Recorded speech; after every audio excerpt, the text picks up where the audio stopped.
Okay, this hangout is on air and it's live. What is this, Lady Ada? Hey everybody, welcome to another glorious show and tell where we show and we tell and we tell and we show. We've got already a lineup of our top show and tellers, although each one is cherished for their own individuality.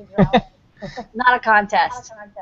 Okay, we'll call on, let's see, it's going to be Tony, then Noah and Pedro, then Tyler, and then Lewis. Yep. And then whoever else comes in. Yep. So mute your mics if you're not showing off, and then as we're calling you, show off. All right. This is the one place you get to brag all you want. Okay, Tony, who's part of the Adafruit team, what you working on this week? Hey, yeah, so I've got another quick little phone hack to show off. Ooh. And I'll show real quickly the board here. So it's pretty simple, just a phone connected to a BeagleBone Black.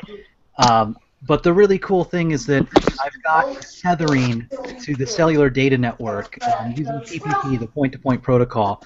So I'll switch real quickly to screen share. Let me see, desktop. Yeah, there we go. BeagleBone, and you got a phone. Okay. Oh yeah. That's us. Yeah. Yep. Let me close that. All right.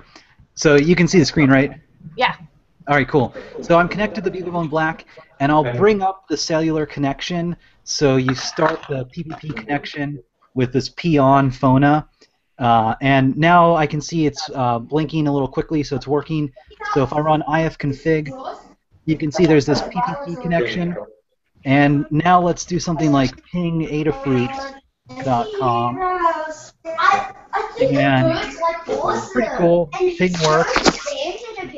So you can see it's about maybe 300 milliseconds of latency, so kind of high latency. But let's really go for broke, and let's run a web browser. So I've got X11 forwarding running, and so this is actually an X application running on the BeagleBone Black that's forwarded to my Ubuntu machine. So let's try to load a web page. So we're using the cellular data connection from Phona. It's sharing it over the serial connection with the PPP protocol.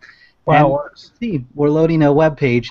Now it's really slow. You only get about like 5 to 10 kilobytes per second because it's using the GPRS kind of 2G network. Yeah. So it's pretty old stuff, but it works. You can get some web pages. Let's try to hit Adafruit. The tough thing is if you hit a really image-heavy page, then you're going to wait a while, and that's... Yeah, that's us. Yeah. We're mostly images now. Right. Go to our Gopher site. It's, yeah. I don't know. We don't have it yet. We don't have it. That was 20 years old. I like that it was for a second there, you're like... It was a very reasonable thing to expect from us. So you signed up for when you got this SIM card from Walmart and you just got like a 20 gig per month plan, or how did that work out? Yeah, exactly. And it varies per provider from what I understand. The one that I have, you can do a $30 per month plan that's just voice and text unlimited, or you can do a voice, text, and data plan for $40 per month. So it's kind of expensive, and they claim it's unlimited, or I think you get like a few gigabytes at 4G speeds, and then it like degrades down from there. So it's, there's all kinds of rules. Like there's no cheap data plan, unfortunately, that I've seen. They kind of get you however they can. But for this, it's like for if you're just sending like sensor data or emails or tweets, like you're making a project that's doing like a BeagleBone Black sensor or robot. Probably exactly. Even like a little video camera that like the BeagleBone Black would run is only 640 by 480. You don't need that much data to. I mean, like you're not going to be doing like HD video, but you can send data back and forth cellularly. Exactly. Yeah. And even compared to your app, it just thinks it's an internet connection. Exactly. Yeah. So just having the ability to like run a Python script that sends a quick little packet of data somewhere, or send a tweet. That's really all you need in some cases to communicate. Okay. All right. Epic. Excellent. That's so impressive that you got it working. Did you just hacked on it? I mean, yeah, I just had to play.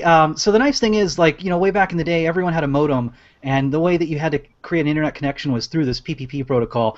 So there are old guides from like 2000, 2001 that tell you how to get like an ADSL or even just a regular modem online, and it pretty much just follow those steps exactly and tweak a few big things, and you get it working. Like WinSock and Windows 3.1 stuff. Yeah, exactly. Right. Dusting off those neurons. Yeah. All right. Well, thank you so much, Tony. All right. Next up, from Adafruit Southeast. Noah and Pedro, what you got cooking this week? Hey guys, what's going on? Yo. Yeah, so we do a lot of videos here at Adafruit, and you might have noticed there's always a slider shot and at least 1 or 2 shots. But it's pretty cool. Everybody loves the cinematic feel. It totally adds value to the shot. So everybody always asks where do we get one? What do we use? And everybody's always put off when we tell them this giant thing. It's not really that easy to operate. It's like $500 and up. And we thought, we have everything in the shop to just build, a very high quality, cheap one. And with just a couple 3D printed parts, we got a very cool, light, portable little slider here for this week's 3D Thursday project. So, yeah, we took it on a couple of different types of terrains, like desert sort of feel, the beach, over some waterfalls and stuff. And yeah, it stacks up really good. It was able to go into places that our bigger slider just couldn't fit into. And the light weight of it is really great for traveling around. It's a lot lighter than a simple little monopod. Yeah. So yeah, there's a lot of room for little upgrades here and there, like attaching it to a tripod or motorizing it, things like that. But for starters, we got simple, just 3 little parts that you 3D print. Takes about an hour for all of it, and you got yourself a high quality little slider here. All right. Oh, This is so nice. I mean, it's like something that people are always asking us, like, you That's guys just it. have these rails. How do I make like a camera slider? And I'm like, well, you need like all these attachment things, but with 3D printing, it's super easy. Yeah, It's a definitely. great printer bot project too, right? Because it's all small stuff. Yeah, so even the largest size feet that we have, I think it's like 120 millimeters, fit right on there. The base platform is like 50 mil. So yeah, everything fits right on the printer bot. Takes about like an hour for everything. And what's next week's project? Next week, I think we have Oont and our little segment of Don't Ask, Don't Tell. Cool little multi-material. Yeah, everyone's gonna really like what's coming up Whoa, next. it's out of What is this? Is it It's like a scuba goggle. DIY 3D printed scuba gear. That's like the worst idea. Okay. Thanks, guys. Oculus Ruiz, I think, is the new project name for it. So. All right, well, thank you so much, guys, and let's keep moving along. Next up, hey, Tyler, hello. Welcome to Hey, Show guys. What's your project? So for the last 2 years, I've been working on this Bluetooth low energy MIDI, so that way I can control my pedal board with my iPad, and Great. so that's it. And using like the Neopixel shield to let me know when it's red right now. So I'm like awkwardly using my laptop. Sorry, but if I connect an app I wrote, an app I had help writing, it'll turn blue when I connect it, and then I can use anything like TouchOSC or any other iOS-based MIDI program to control all my MIDI-based guitar pedal effects. Wow, awesome. You're like an app developer now. Yeah, well, not really. I mean, I had a lot of help writing the app, and I didn't. And so the goal was this: you wanted all these different technologies, Bluetooth Low Energy and MIDI, and a phone. Yeah, I wanted to be able to when you have MIDI, you have up to 16 devices you can use, and each device has command changes, program changes, and you have all these presets you want to get to, and some of the pedals that I specifically own, in order to get from preset 1 to 100, you physically have to tap it 100 times. So I wanted to figure out a way of mapping multiple presets on multiple pedals, so that way with an iPhone or an iPad, I could engage multiple things, both digital and analog effects.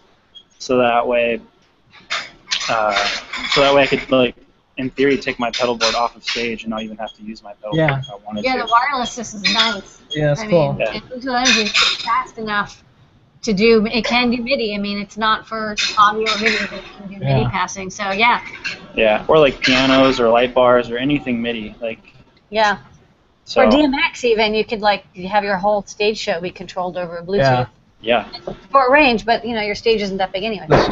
Okay. Well, I'm working on a smaller version of it that's using one of Blue Giga's long range Bluetooth low energy sensor modules, and it's like up to 450 meters. So the room is going to be, I mean, it's fairly great distance. Yeah. That's far for That's when you Bluetooth play. energy. That's when you play stadiums. Yeah. Yeah. All right. You're Well, ready thank to you so rock. much, Tyler. Email support@adafruit.com, and you get a seen on the show and tell sticker. Hopefully, we'll see it on a stage. And someone will say, Okay. "I know show and tell." No. All right. Next up is Lewis. Hey, Lewis. Oh, no audio yet. Let's see. Now can you hear me? Yep. Yeah. Okay. So last week I checked in with the rocket, and first of all, thanks for sending me another sticker because it's kind of broken now. Yeah, it took a nosedive towards the ground. But I thought I'd show a quick video of it like actually working in action. So here it is. All right. Go. And that was the last time we saw the rocket. Oh, look at this. Yeah, he has it. Launch. Boo. Oh, that's cool. Pew. Slow-mo. Yeah. Okay. This is great. Yeah. So thanks. All right. So what is? So now this project's complete. What is the next project you're working on? I'm torn between a couple. One's like Lady Ada has the foot pedal for the camera. Yeah. Because for like when you're soldering to take pictures of your project. I use it every day. I thought about doing a DIY laser tag system, Yeah. or then maybe going more in depth with Octoprint. Okay. All right. Sounds like a good summer vacation. That's a lot. Yeah. All right. Yeah, Well. that's right. You have all this time. Yeah. Now. It's great for Well- rockets and what was it that's controlling the rocket? Is it Beagle Bum Black or is it a Raspberry It's Pi? a Raspberry Pi Okay. and an 8-channel relay board. I don't need 8 channels, but that's just what I had. So Well, what if you want to set off 8 rockets? I mean, Yeah. like, yeah, you have to think big. that would be sweet. That would be super sweet. Okay, well, when Okay. we get that set up, we'll send you 8 stickers. Yeah. Although I found the rockets, they're kind of finicky. Like all of them wouldn't work at one time. No. Okay. It took me like 3 trips to eventually just get it to go once. Look, Yeah. even North Korea can't get this working. Planet Earth has this problem. We're getting better at rockets. We're not, Yeah. perfect. We're not perfect at them yet. Yeah. All right. Well, email support@adafruit.com, and you'll get a seen on the show and tell sticker. You're free to launch in orbit as usual. Okay. Next up, we Thanks. have some folks come in. Let's see. I'm gonna hopefully pronounce it right. Bao Bao. Did I get it right? Hey, so unmute your mic. Oh. Yep. There Hey, you there are. you are. Nope, you're muted again. Hi. There you go. All right. Show us your project. Sorry, it's my first time, and I'm actually more of a statistician than a hardware person, but this is my Twitter collection server. Nice. So originally I started using the Amazon Web Service servers to do this, but so this is sort of my hack trying to use hardware. And basically it collects a random sample of tweets for your sort of big data projects, so you don't have to pay like a fire hose service. Yeah. And I have the R code, so it's collecting it. I wrote the program in R, and I have a function up on GitHub that you can use for all your data science projects using Twitter. Right now, my friend and I are working on a project to analyze tweets during the World Cup. It's a lot of interesting tweets coming Yeah. through. Apparently, there was a big game yesterday, and it was very upsetting or very joyous, depending on which. I know, you can really tell who's on which team. Very, funny very strong correlation.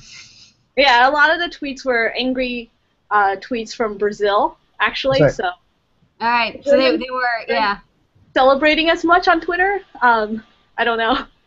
That's cool. And you gotta say, at least you know it worked. It would be sad if like your R program came back and said that's the opposite of what happened. You'd be like, that's not right. And what's kind of cool that you're using physical hardware that you have access to. You could decide to do something with the data, like let's say if you're looking at 2 different conditions, you can have an LED glow red or green based on that, or you could do all sorts of neat stuff with it because you have the data there. Yeah, right now it sends alerts to me on my cell phone, so it sends text to me how many tweets I get per hour. But in the future, I can program it to do other stuff to interact with my phone or. Yeah. Yeah. This is a cool project. Yeah. When you email support@adafruit.com, you get a As Seen on the Show and Tell sticker. But could you also send a link to the code on GitHub? We'll see if Yes, other cool. people can do some tweet catching. My Sure. favorite Twitter or geostatistical analysis project was the earthquake detector, because people would type earthquake when they had an earthquake, and since they were faster than the earthquake moved, you could actually Oh, that's cool. watch the earthquake move around the country, like where it was hitting. I remember we had an earthquake in New York, and we typed in quake, and then a Yeah. few seconds later, I saw people from Philadelphia say quake, and then people in Washington D.C. say quake, Oh, that's cool. quake. All right. Okay. Well, don't forget email support@adafruit.com, and you get As Seen on the Show and Tell sticker. Next up, we're gonna go to Scott, and then after that, we're gonna go to Alesky. So I'll let you know he's on deck after this. All right, Scott. Choose your project. Okay, I've got a reflow oven, and I've got pictures of it which I'll screen share. So I was dumping some stuff off at the e-waste not too long ago, and there was this almost brand new toaster oven there. And it was a pretty nice one. It looked like it had only been used a couple times, and it has 6 elements, 3 in the top and 3 in the bottom. So I felt pretty confident it would heat up pretty quickly. So can you see the picture in it yet? Krups. Pardon me? Krups oven. Yep, yeah, and actually I've got the FTDI coming out right here, so if I want to reprogram it, there's a Arduino Pro Mini in there. That's cool. Just reprogram it there, and this little white thing is I just printed that out on my 3D printer. Now this, I'll show you the insides. So this oven was had kind of electronics controller in it. You know, it wasn't just like the manual knobs, it had a little microprocessor and everything, and had a couple of triacs down here on a heat sink. And I could have, ripped a lot of that out, but I decided it would be good learning experience for me to get these triacs working. I did have the magic smoke come up a couple times when I was trying to understand the zero crossover for triggering them. And something else that was interesting is the whole microprocessor board, which was over here. I replaced it with my own, which I'll show you in a second.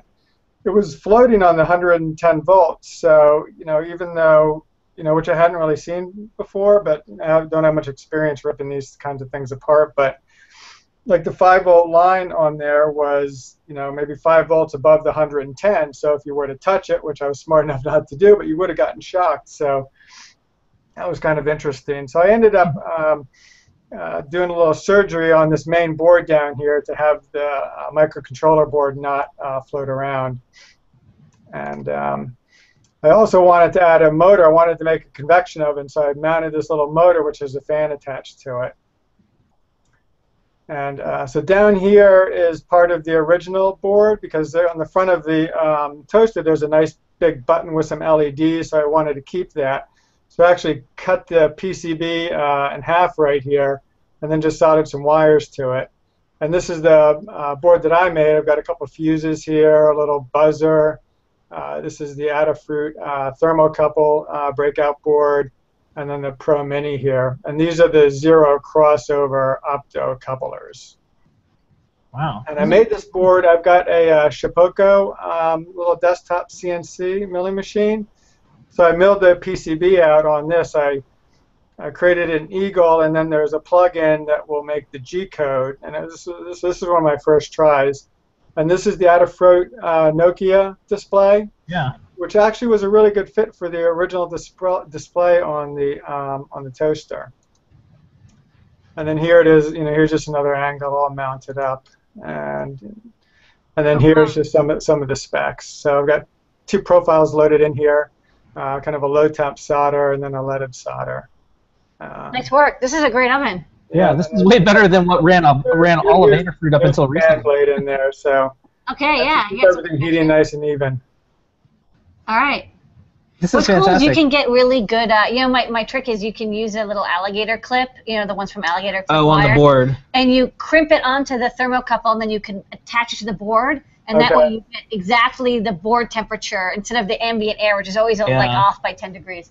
Yeah, that's a good idea. I'll do that. Yeah, that was like my pro tip. Yeah, when I'm like doing this for 3 years. When Adafruit was only in an apartment before we were in the factory, we had a toaster oven, and we relied on it so much we got a spare, and the spare that we never used is now our toaster oven in our apartment.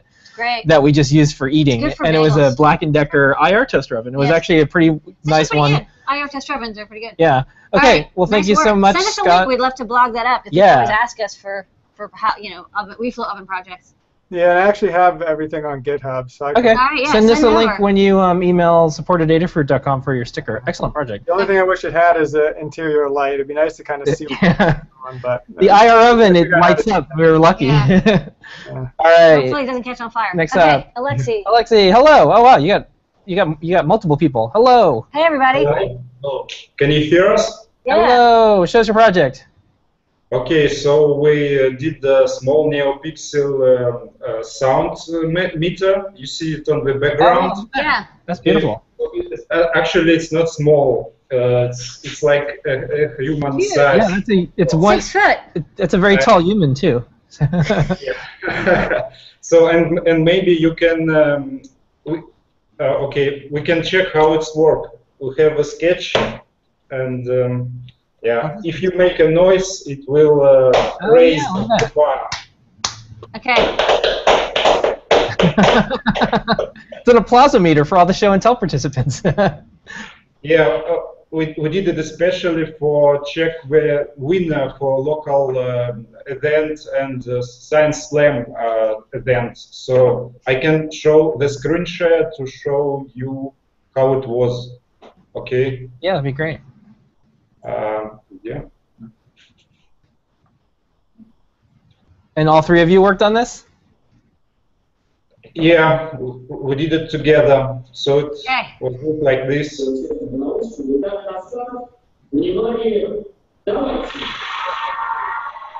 Oh, there you go. Oh, there you go. I was just kidding about the applause thing. You guys actually did it. No, you have to applaud. Woo! Как переключиться? All right. Okay. So Okay. yeah, basically it's Neopixel and running from Arduino. First it was we did it using Raspberry Pi, and it was look like this. Oh, great. But later it was too complex to work. Okay, we have a Raspberry Pi and router here, and it was too complex to work. So later we called processing sketch, and it was, yeah, like you saw. With an Arduino. Yeah. Simpler. Yeah. I mean, it's not so complicated. So Yeah. having Linux always makes things complicated. So yeah, it's basically just sending by serial the volume, and it's Yeah. showing pixels, and yeah. All right.